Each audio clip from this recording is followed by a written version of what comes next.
నల్లగొండ జిల్లాలో సాగు తాగునీటి కోసం ప్రభుత్వం చర్లగూడెంలో రిజర్వాయర్ ఏర్పాటుకు గ్రీన్ సిగ్నల్ ఇచ్చింది. నిధులు విడుదలై నెలలు గడుస్తున్నా పనులు మాత్రం ప్రారంభం కాకపోవడంతో ఆందోళన చెందుతున్నారు రైతన్నలు. ప్రాజెక్టుతో వేల ఎకరాల భూములు సాగులోకి వస్తాయని అనుకున్న రైతుల ఆశలు అడియాసలవుతున్నాయి. నల్గొండ జిల్లా చర్లగూడెం కిష్టరాంపల్లి రిజర్వాయర్ పనులపై అసంతృప్తి వ్యక్తం చేస్తున్నారు రైతులు. డిండి ఎత్తిపోతల పథకం ద్వారా చేపట్టనున్న ఈ రిజర్వాయర్ సర్వే పనులు ముందుకు సాగటం లేదు. డిండి నుంచి 93 కిలోమీటర్ల దూరం కాలువ తవ్వటానికి అధికారులు సర్వే చేస్తున్నారు. ఈ కాలువ ఏర్పాటుకు మొత్తం 24,000 ఎకరాల భూమి అవసరం. దీంతో అధికారులు అటవీ ప్రభుత్వ భూములు పోను ఇంకా 15,000 ఎకరాల భూమి సేకరించేందుకు ప్లాన్ చేస్తున్నారు.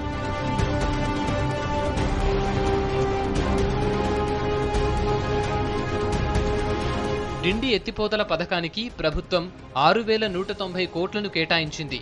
జూన్ 12న సీఎం కేసీఆర్ డిండి ఎత్తిపోతల పథకం చర్లగూడెం రిజర్వాయర్ పైలాన్ను శివన్నగూడెంలో ఆవిష్కరించారు. సర్వే పనుల కోసం ప్రభుత్వం 75 లక్షల రూపాయలు విడుదల చేసినా పనులు ముందుకు కదలటం లేదు.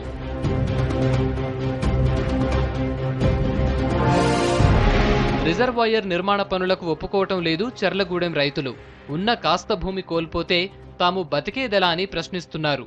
రిజర్వాయర్ నిర్మాణంతో రామ్రెడ్డిపల్లి, చర్లగూడెం, శివన్నగూడెం, నర్సిరెడ్డిగూడెం, వెంకేపల్లి, కిష్టరాంపల్లి, లక్ష్మణాపురం గ్రామాల్లోని పంట పొలాలు మునిగిపోయే పరిస్థితి ఏర్పడుతుందని ఆవేదన వ్యక్తం చేస్తున్నారు. అది 10 ఎకరాల ల్యాండ్ ఉందండి.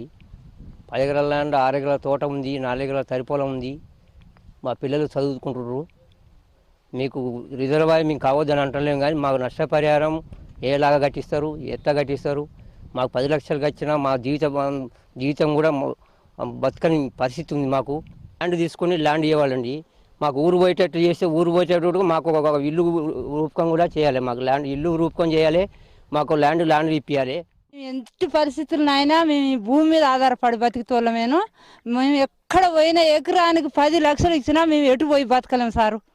ఎట్ట చేసినా మీరే కానీ మాకు భూములు లేనిదైతే బతకం. మేము బతికేదే భూమి మీద. ఈ భూమి పోయిందంటే మేము బతికి వేస్ట్గా. ఈ ప్రాంతంలో ఎక్కువగా ఎర్రనేలలు కావడంతో మామిడి, నిమ్మ, బత్తాయి తోటల్ని సాగు చేశారు రైతులు. పంట చేతికొచ్చే దశలో ఉన్నాయి. భూమి కోల్పోయిన రైతులకు ప్రభుత్వమే భూములు కొనిపెట్టాలని, ఎకరానికి 15 లక్షలు నష్టపరిహారం ఇవ్వాలని డిమాండ్ చేస్తున్నారు. 7 ఎకరాలు ఉంది నాకు ఆ రూపాయలు అక్కర్లేదు, ఆ ఉద్యోగం అక్కర్లేదు. ఆయన 20 లక్షలు ఎకరానికి నాకు సంబంధం లేదు. నేను కన్న కష్టం చేసుకుని పూజ చేసుకుని బతా. ఉద్యోగం వచ్చి నాకు సాగు రాదు, 8 కూడా రాదు. ఎక్కడ పోయి ఏ బంధుకు పోయి బతకాలి, ఏ దేశం పోయి బతకా? లేకపోతే అంతా తీసుకుపోయి అండేస్తే ఒకసారి పీడబోద్ది సంస్థే. ఇక అంత మిక్కిలి ఏమి లేదు మాకు. ఇంత మిక్కిలి అయితే ఏది లేదు మాకు. నోటి మాటలు కాదు. ఎకరానికి నువ్వు 20 లక్షలు ఇచ్చిన తీరని నష్టమే ఇది. ఈరోజు ఉన్న పనంగా మీరు ప్రాజెక్టు కట్టుకుంటాము, మేము వదిలిపెట్టి వెళ్ళిపో అంటే మేము ఎక్కడ పోయి బతకాలి? మేము ప్రాజెక్టుకు వ్యతిరేకం కాదు.